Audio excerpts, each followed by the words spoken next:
Hola a todos y bienvenido a un nuevo Wrap Up del canal con Penny. Hola. Y yo soy Mary. Este es el Wrap Up número 21 con las lecturas de junio a agosto de 2024, que son un total de 10. Son menos a pesar de haber pasado 3 meses porque, entre otras cosas, he tenido un hijo y además hay varias novelas que son especialmente largas. Como todos mis wrap-ups, el vídeo está dividido por secciones según los géneros y en más información y en el mensaje anclado encontraréis el enlace promocionado a Amazon para poderos comprar cualquiera de estas obras y también el enlace a las reseñas que, como he estado 2 meses sin colgar vídeos, pues aún faltan bastantes de esta lista, pero no os preocupéis que van a llegar casi todas. Como siempre, empezamos por la ciencia ficción y la primera de ellas va a ser Ilion de Dan Simmons, o Ilium en inglés, que es una duología junto con Olimpo y en realidad es un único libro que se tienen que leer conjuntamente. Son una obra muy extraña porque mezcla la ciencia ficción espacial, la filosofía y la mitología, porque a su vez una de estas tramas es una reimaginación de la Ilíada, de la guerra de Troya, pero metida en este futuro lejano espacial. Una cosa a destacar, como siempre, de Dan Simmons es la intertextualidad literaria, porque son muy importantes obras externas a las suyas que va mencionando a lo largo de las novelas, cosa que suma complejidad a su forma de escribir, que ya resulta compleja, y también densidad. Pero bueno, aunque no es una lectura fácil, la forma de escribir de Simmons es muy disfrutable, pero sí que es cierto que son unas novelas que no son para todo el mundo. Hay 3 tramas con estilos muy diferentes. La primera es esta reimaginación de la Ilíada, que por supuesto pues son personajes antiguos, pero tenemos también a dioses con tecnología muy avanzada que parecen ser humanos. Por otro lado está la trama de los humanos antiguos, que transcurre en el siglo 40 en una tierra prácticamente despoblada porque hay menos de 1 millón de habitantes, con unos humanos que son unos Elois, que se pasan el día de fiesta y ligando y que no saben absolutamente nada, ni su historia, ni tienen arte, ni tienen nada. Y finalmente la tercera trama es la de los Moraveks, que transcurre también en este siglo 40 del futuro, pero son unos seres semiorgánicos creados por los propios humanos en el siglo XXI-XXII que viven en las lunas de Júpiter y que van a tener que ir a Marte porque han detectado una actividad cuántica que puede acabar destruyendo el sistema solar. Es una novela que no se empieza a entender qué es lo que está sucediendo hasta el último tercio. Hasta entonces pues vas leyendo cada trama con cosas muy originales y muy interesantes, pero que no entiendes cómo conectan entre ellos, ni siquiera a nivel temporal. Y esto, claro, hace que muchas personas dejen la novela al principio. Pero si os gusta Simon, si os gusta la ciencia ficción y algún otro de estos géneros que os he dicho, es una novela que sí que recomiendo leer. La siguiente obra, por supuesto, pues va a ser Olimpo, de Dan Simmons, la segunda parte de Ilion, que, como os he dicho, es una continuación necesaria. Es una novela muchísimo más larga, densa y también bastante por debajo de Ilion, así que, bueno, hay que tenerla en cuenta en el momento de decidir leer estas novelas. No digo que sea todo mala, porque de hecho tiene momentos que son muy brillantes y es disfrutable en su mayor parte, pero el problema es que Simmons se acaba yendo por las ramas y saliendo por las tangentes con un final que como mínimo es cuestionable porque no sucede todo aquello por lo que te había ido preparando y entonces resulta extrañamente decepcionante. Pero bueno, estáis avisados de ello y ya lo veréis en la reseña, que he hecho una única reseña de ambos libros, pero muy larga porque son unas novelas bastante complejas. La siguiente novela dentro de esta sección es Un yanqui en la corte del rey Arturo, de Mark Twain, que es una novela de 1889 de ciencia ficción e historia alternativa, algo que en su momento era único o casi único en la literatura. Es en realidad una sátira de las novelas de caballerías que tan de moda estaban en ese momento, a finales del siglo XIX, que contrapone el siglo VI con el final del siglo XIX y, por supuesto, los modelos de sociedad de ambos. Claro, el siglo VI transcurre en la corte ficcional de Camelot. Es una novela que es muy densa porque tiene una gran carga política y filosófica, pero que es entretenida en todo momento, pero tampoco se tiene que ver como una novela ligera, porque de hecho la mayor parte de las cosas que quieren ser graciosas únicamente son graciosas para caballeros blancos de la sociedad del momento de Mark Twain. Además, está construida como una metaficción en la que Mark Twain se encuentra con el protagonista, Ham Morgan, en una visita en un castillo de Inglaterra, que le explica sus aventuras y le da el manuscrito de lo que vivió en el siglo VI, y esto es en realidad el cuerpo de la novela. Hank Morgan recibió un golpe en la cabeza mientras estaba trabajando en la fábrica de armas de Connecticut y cuando despierta se encuentra en el siglo VI debajo de un árbol y con un caballero Sir Kay que le está desafiando a un duelo. La base para los mitos artúricos es la obra de Thomas Malory, La muerte de Arthur, y Hank aprovecha sus conocimientos del siglo XIX, sintiéndose como el hombre más inteligente que existe en el mundo en ese momento, que ha venido a ilustrar al niño o salvaje que se encuentra allí, porque claro, son todos iletrados. Así que la novela trata de cómo poco a poco va tomando el poder de la corte y transformando esta sociedad del siglo VI en una sociedad capitalista y, en última instancia, buscando la democracia y la total industrialización. La siguiente novela es Carbono modificado de Richard K. Morgan, que es la primera novela en su serie de Takeshi Kovacs. Dentro de la ciencia ficción es también cyberpunk y del género noir o hardboiled, es decir, una novela de detectives, y como todo cyberpunk hay que tener en cuenta que hay una gran hipersexualización de todo lo que sucede en la novela. Creo que es más larga de lo que tendría que ser y a mí se me hace en ocasiones pesada, tanto esta obra como las siguientes, pero es cierto que tiene muchas cosas positivas y desde luego si os gustan estos géneros es una novela muy recomendable, que además fue adaptada a una serie por Netflix hace unos años que estaba también genial. Transcurre 500 años en el futuro, donde existe una sociedad galáctica formada por más de 30 planetas, habitadas por los hombres, y lo más importante es que se ha conseguido digitalizar la conciencia que está contenida en lo que se denomina una pila cortical que se guarda dentro de la columna vertebral en las cervicales. Claro, esto hace que te puedas cambiar de cuerpo y viajar de un planeta a otro mediante una transferencia. De hecho, a los cuerpos ni siquiera se los denomina cuerpos, sino fundas. El protagonista de esta serie es Takeshi Kovacs, que es un ex soldado de élite llamado Emisario, que al inicio de esta novela es sacado de prisión después de haber cometido varios delitos, una prisión que por cierto consiste en almacenar esta pila cortical y ya está, o sea, el preso no nota el paso del tiempo, sino que la pena es perderte estos años de vida y que el mundo siga avanzando sin ti. Takeshi despierta en la Tierra porque un súper rico quiere que investigue su propio asesinato que se ha producido unos días antes y que la policía no quiere investigar porque dice que es un suicidio. Es una trama que se va a ir complicando, ampliando las tramas y personajes, creo que de forma demasiado amplia,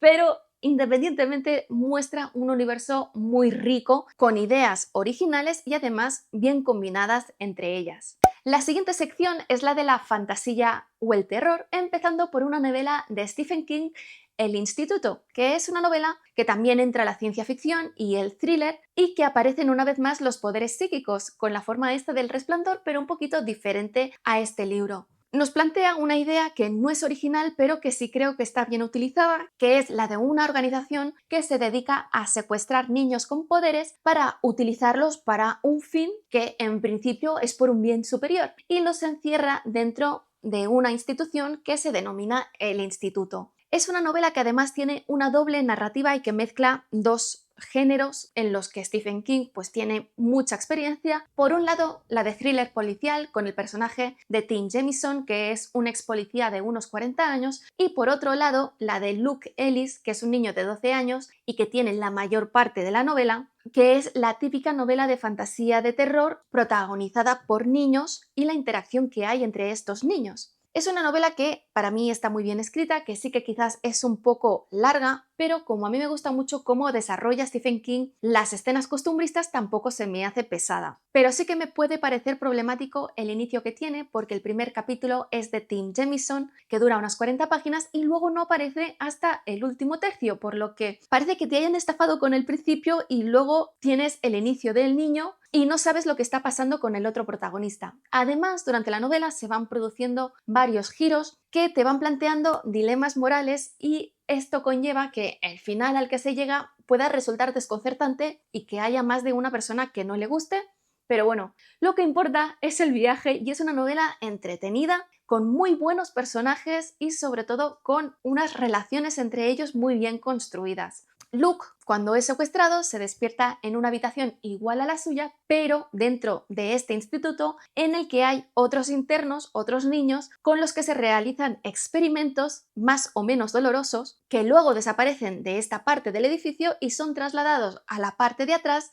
para llevar a cabo una misión para salvar el mundo, o eso les dicen desde dirección. La siguiente novela es La parte más oscura del bosque, de Holly Black, que es una novela de fantasía, de cuento de hadas, y siendo una novela autoconclusiva, sí que forma parte del mundo de la saga de Los habitantes del aire, que es una saga que está muy bien y que a mí, dentro de que es literatura juvenil, me gustó bastante. Motivo por el que esta novela me resulta muy decepcionante porque es muy inferior a la siguiente saga, demasiado larga por lo poco que sucede, creo que tendría que tener como mínimo la mitad de las páginas, a pesar del buen argumento que tiene, que no está bien explotado, porque sí, son personajes que tienen potencial, una historia que podría estar mejor desarrollada, pero es que además falta desarrollo no solamente del mundo, sino de la propia historia, porque hay cosas que pasan que serían muy interesantes que nos fuesen narradas dentro de la novela y que no se nos explicase como algo sucedido con un agujero gigante ahí en medio. La novela está protagonizada por Hazel, que es una adolescente que vive junto con su hermano Ben y sus padres en un pueblo muy cerca de Faerie, y esto hace que su pueblo pues tenga una conexión muy especial con las hadas. Y otra característica importante de este pueblo es que en el bosque hay un ataúd de cristal donde está encerrado un adolescente con cuernos desde hace muchas décadas que todos creen que es un príncipe y es la principal atracción del pueblo.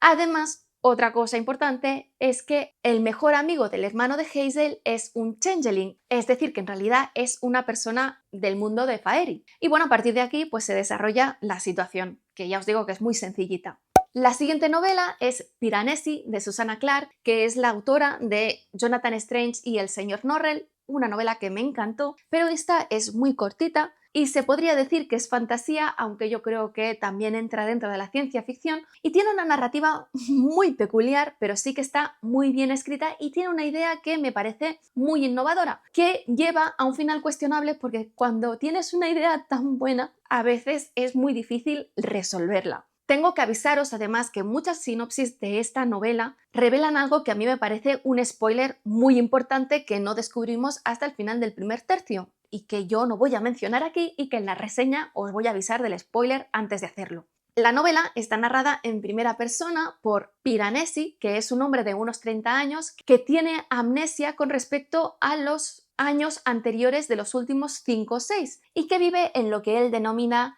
la casa, que en realidad es un mundo laberinto formado por habitaciones y habitaciones y habitaciones de mármol gigantes que tienen 3 niveles y están llenas de estatuas. Y en este mundo únicamente vive él y otra persona a la que denomina el otro, porque claro, es el otro, ni siquiera tiene un nombre. Tiene además una narración epistolar porque está formada por las entradas de este diario de Piranesi y además tiene la peculiaridad de estar escrito desde el punto de vista de alguien que ha perdido la mayor parte de su memoria y que por lo tanto ve muchas cosas del mundo como si fuesen nuevas. Como veis, es una novela con cosas muy extrañas, pero que de verdad es muy disfrutable y además muy cortita. La siguiente sección es la de clásicos contemporánea miscelánea, que únicamente tiene una novela, que es Un perfecto equilibrio, de Rohinton Mistry, que es una novela que se ha convertido rápidamente en un clásico moderno de narrativa histórica que trata el estado de emergencia que se produjo en la India en 1975, que causó un caos social ingente y muchas víctimas.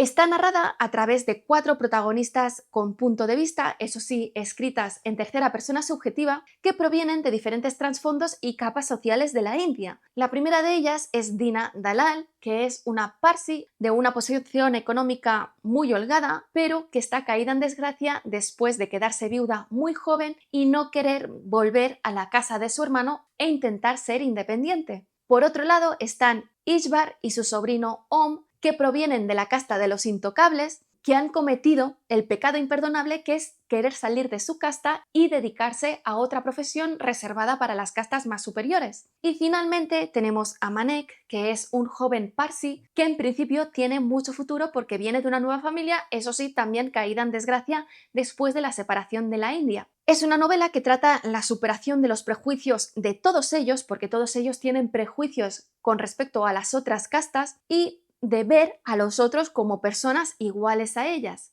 Además, traslada muy bien la dureza de la vida en la India y el poco futuro que tienen muchas personas que viven allí, básicamente por la estructura que tienen y ya no hablemos por el estado de emergencia de 1975. Está muy bien escrita, es larga, eso sí, pero una de las virtudes que tiene es la capacidad que tiene el escritor de cambiar la percepción con respecto de los personajes a medida que los va construyendo, porque está escrito de una forma que nos va revelando el pasado de cada uno de ellos, cambiando la perspectiva de todos ellos cada vez que se entra en uno de estos flashbacks. Y finalmente, la última sección es la del cómic y del manga, y el primero de ellos es Trigun o Trigun Maximum de Yasuhiro Naito, que es la segunda parte de este manga, que sigue desarrollando aquello que ya se empezaba en Trigun. En esta serie, que está formada por 14 tomos, cada vez va ganando más importancia la trama de trasfondo de la primera parte, que es el enfrentamiento del protagonista Bash con su hermano Knives, y no solamente ganan profundidad ellos y esta trama, sino también los personajes secundarios, la complejidad del mundo, y aparecen también muchos elementos nuevos. Es muy disfrutable, pero sigue teniendo el grave problema que tenía la primera parte de la narrativa gráfica,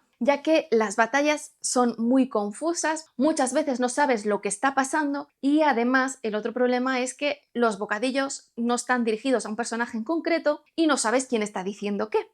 Y para terminar, el cómic de The Nice House on the Lake, guionizado por James Tynion IV y dibujado por Álvaro Martínez Bueno, un español, que se trata de una miniserie de terror muy buena. O sea, este va a estar seguro en mi ranking de las 10 mejores lecturas de 2024. Es una serie que además ganó 4 Eisner porque tiene un guión que es muy original, muy buenos personajes y un dibujo muy diferente, pero que funciona muy bien con la trama de esta novela. Es además el primer ciclo en una serie antológica de estos dos artistas y se ha empezado a publicar ya el segundo ciclo. Sin embargo, es una serie que está contenida en ella misma, pero claro, con este objetivo también deja en el aire muchas cosas que nos deja con muchas ganas de saber qué es lo que va a pasar y va a tardar años hasta que sepamos cómo termina todo de todo. ¿Y de qué trata? Pues empieza con 10 amigos de Walter que son invitados a una casa del lago preciosa y gigante y cuando llegan allí les asigna diferentes roles según el trabajo que tienen. Llegan allí felices y se lo están pasando muy bien, pero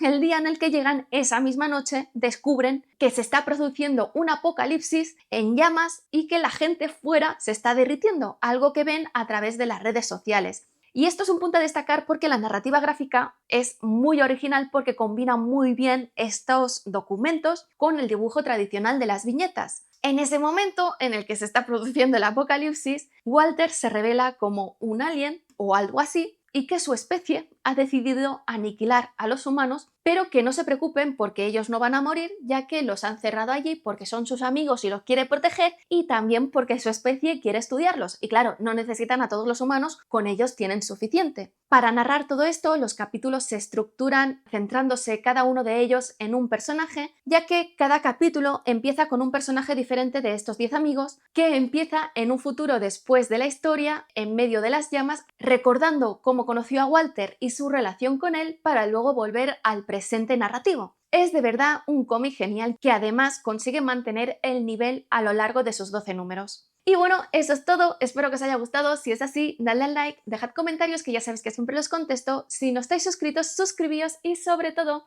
dadle a la campanilla para que YouTube os avise de cuando cuelgo nuevos vídeos. Nos vemos en el siguiente.